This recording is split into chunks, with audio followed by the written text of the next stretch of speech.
Civil line इलाके में picket duty पर अब गंभीर सवाल उठना लाजमी है, क्योंकि अब ये मामला प्राथमिक विद्यालय के मासूम बच्चों के खाना बनाने के सामान का है।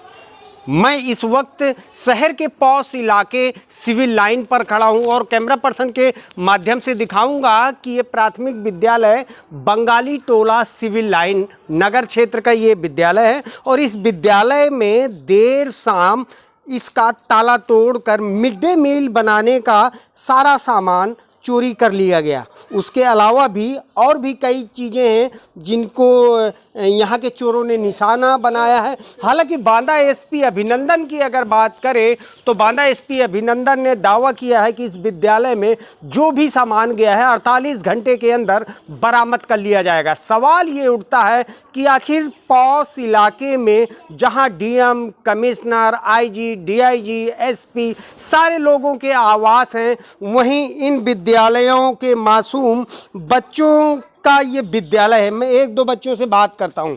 बेटा, क्या नाम है आपका? रागनी। रागनी, किस कक्षा में पढ़ती हो? कक्षा 5। अभी खाना खाया कि नहीं? खाया। खाया है? क्या खाया है खाने में? तहरी। तहरी खाई है। बेटा, क्या नाम है तुम्हारा? आदित्य। कितने में पढ़ते हो? 3 में। खाना खाया है? खाना खाया। तो देखिए, इस तरह मासूम बच्चों ने जो है प्राइम न्यूज़ के जरिए बताया। हालांकि सवाल फिर वहीं का वहीं खड़ा हुआ है कि इस विद्यालय में इसके पहले भी चोरी हो चुकी है। इसके पास में एक और विद्यालय है, वहाँ भी 2 बार चोरी हो चुकी है, लेकिन अभी इन चोरियों का खुलासा होना बाकी है। अब ये देखना बहुत ज़रूरी बात है कि एसपी अभिनंदन इस चोरी का खुलासा कब तक कर पाते हैं। कैमरा पर्सन जितेंद्र द्विवेदी के साथ Arvind Singh Gautam, prime news, Banda. Bharatiya Janata party लगातार विपक्ष में कहीं न कहीं जो विपक्ष की पार्टियां हैं उन पर सेंधमारी करती नजर आ रही।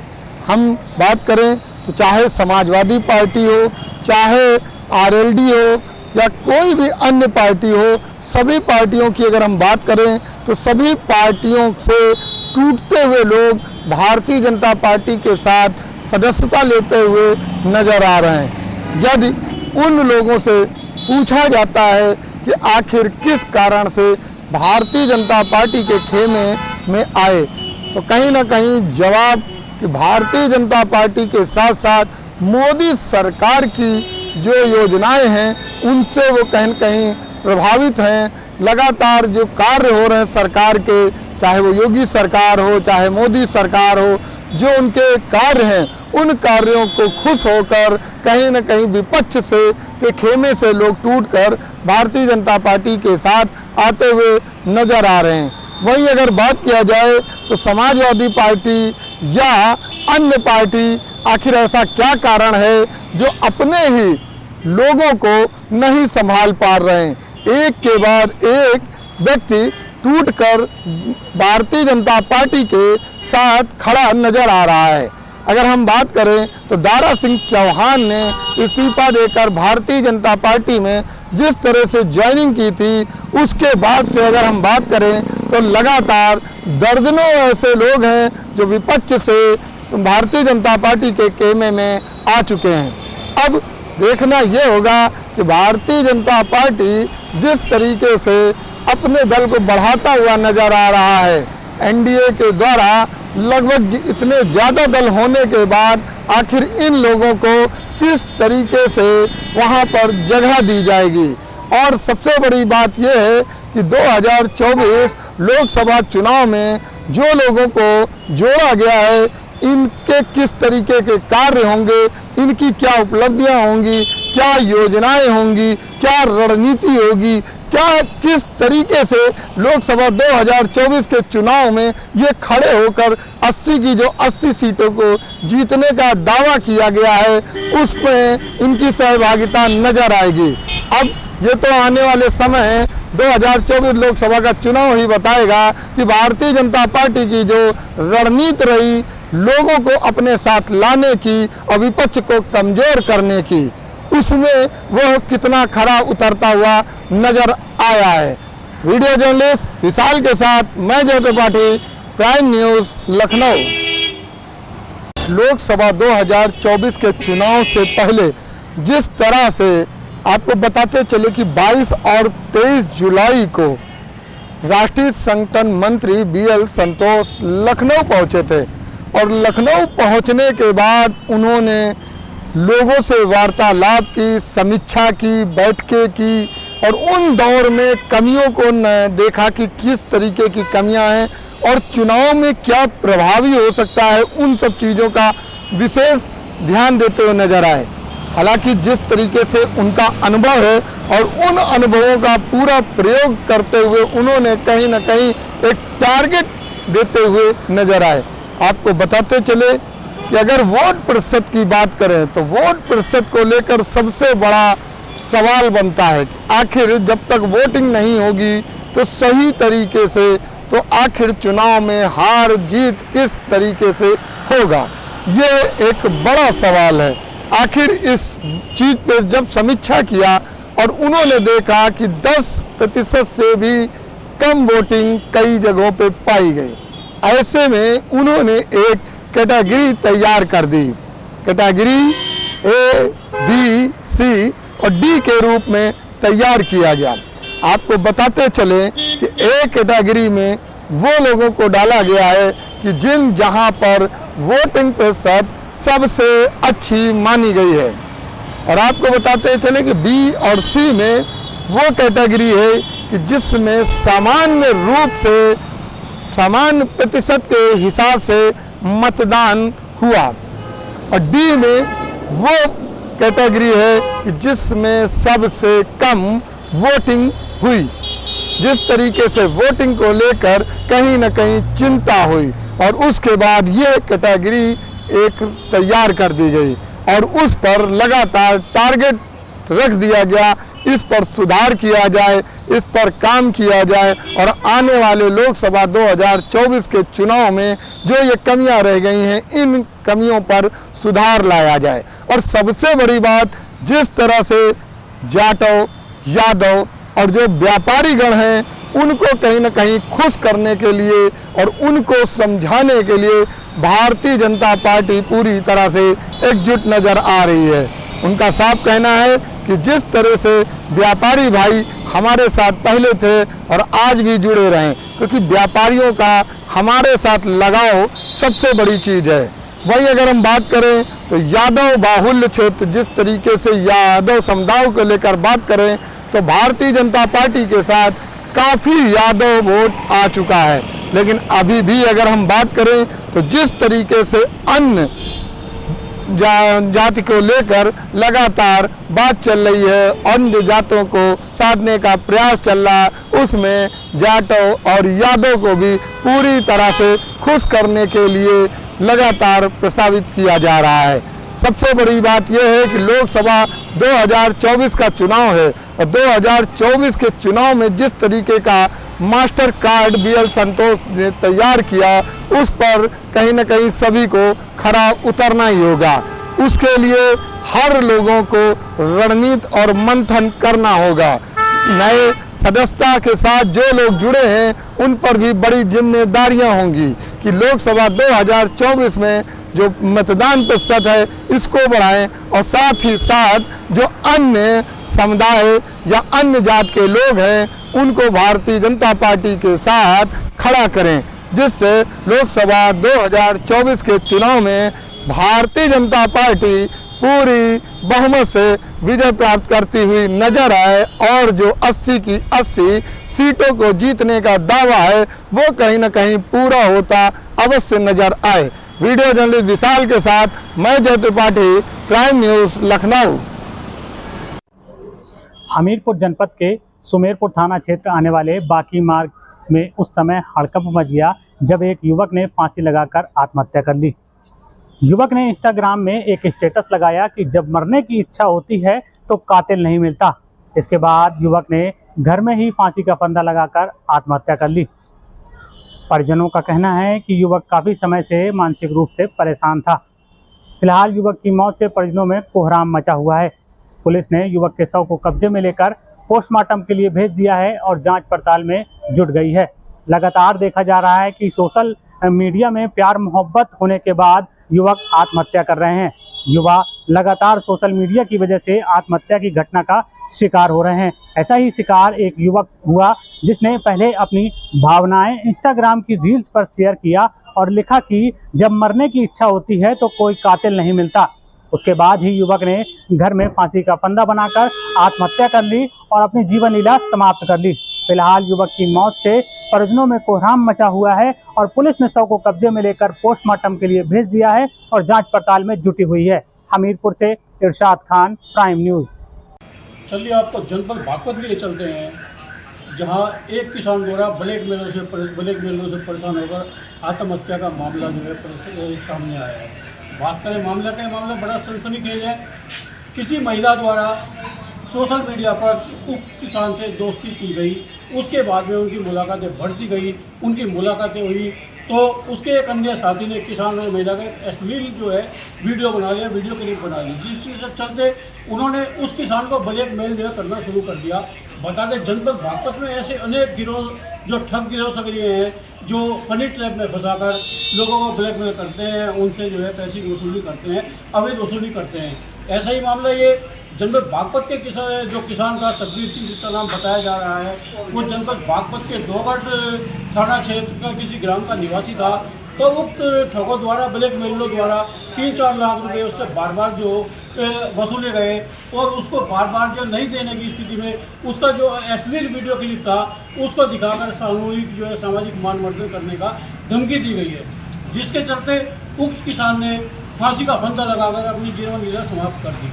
बता दें जिस प्रकार से पूरे पश्चिमी उत्तर प्रदेश में ये हनी ट्रैप एक जाल सा फैला हुआ है, जिसके चक्कर में भोले भाले लोगों को जो फंसाकर वो अवैध वसूली करते हैं, उनको जो है ब्लैकमेल करते हैं, उसी का एक ये जीता जागता स्वरूप है। बता दें जो किसान की जो जिस प्रकार से जो सुसाइड नोट मिला है, जो उसने एक जब मृत्यु पूर्व एक अपना पद लिखा है, उसमें किसी अजय वर्मा के साथ साथ एक महिला को भी जो है जिम्मेदार अपनी मौत का बताया गया है।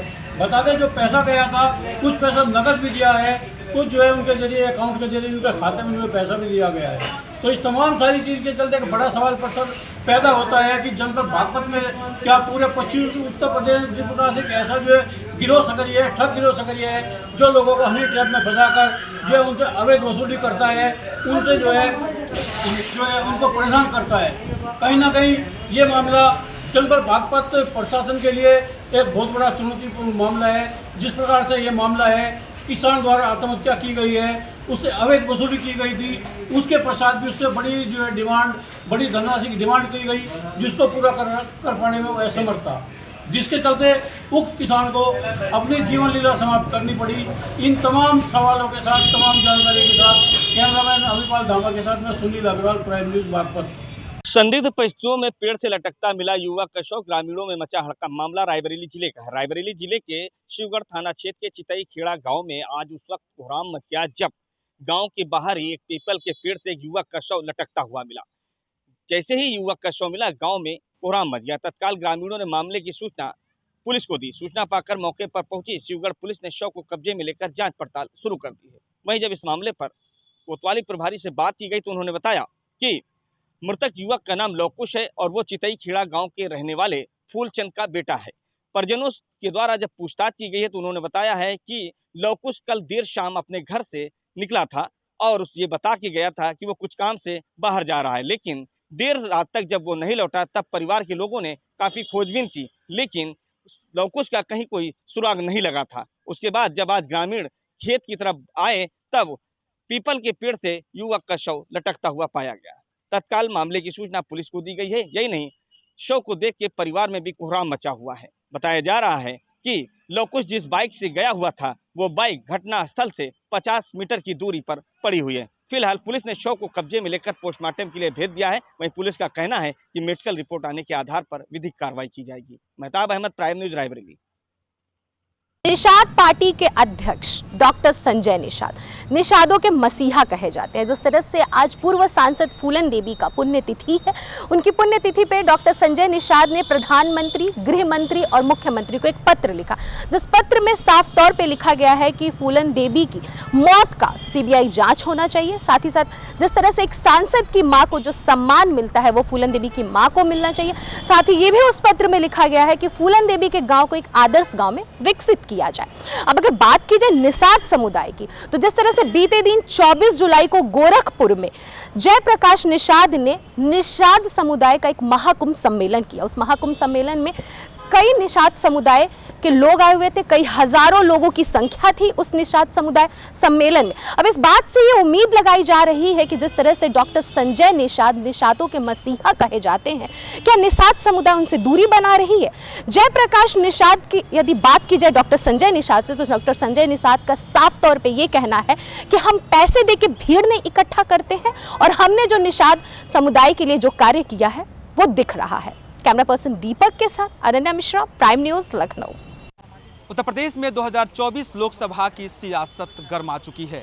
समाजवादी पार्टी अपने कड़क रुख में नजर आ रही है और इसी वजह से वो 9 अगस्त को क्रांति दिवस के रूप में मना रही है। इस दिन वो पूरे प्रदेश में साइकिल यात्रा निकालेगी और ये रवाना होगी प्रयागराज से, और प्रयागराज से रवाना होकर उत्तर प्रदेश के कई सारे जिलों में जाएगी और वहाँ पे समाजवादी पार्टी की जो उपलब्धियाँ हैं, उनके सरकार में जो कार्य हुए हैं, जो योजनाएं दी गई हैं, उन सभी उपलब्धियों को जन जन तक पहुंचाने की कोशिश करेगी। इसके अलावा 24 में इनके जो वायदे हैं, वो वायदे को भी जनता तक पहुंचाने की कोशिश में लगी रहेगी समाजवादी पार्टी। देखना दिलचस्प होगा क्या इस रथ यात्रा के माध्यम से जो भारतीय जनता पार्टी का कुनबा है उसको भेद पाएगी या फिर वैसे ही नतीजा सिफर होगा।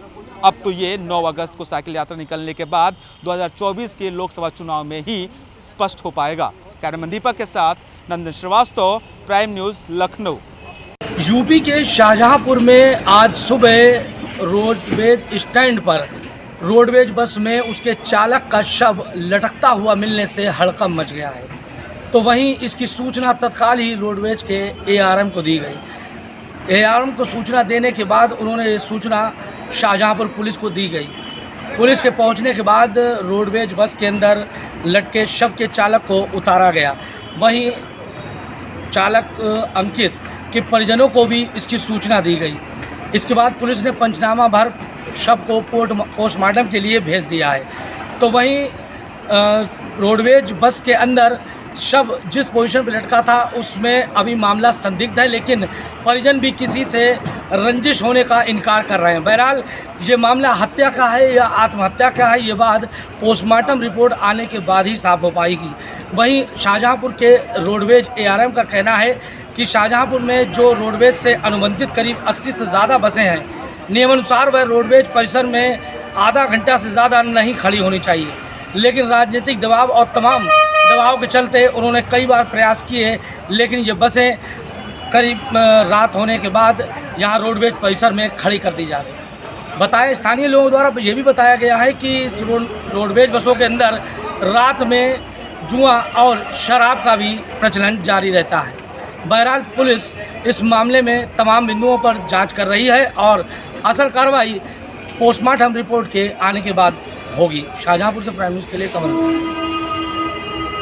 सोनभद्र के बभनी थाना इलाके के छत्तीसगढ़ बॉर्डर पर एक ट्रक पकड़ी गई, जिसमें 593 पेटियों में करीब 5376 लीटर अवैध अंग्रेजी शराब पुलिस ने बरामद किया है। जो शराब बरामद की गई है उसकी अनुमानित कीमत पुलिस ने 50 लाख रुपए बताई है। पुलिस का कहना है कि जब ट्रक के साथ जो आरोपी पकड़े गए हैं उसमें उसके निशानदेही पर 2 लोगों पर मुकदमा दर्ज किया गया है, जिसमें एक ड्राइवर जो है वो अमृतसर का रहने वाला है, वो पकड़ा गया है।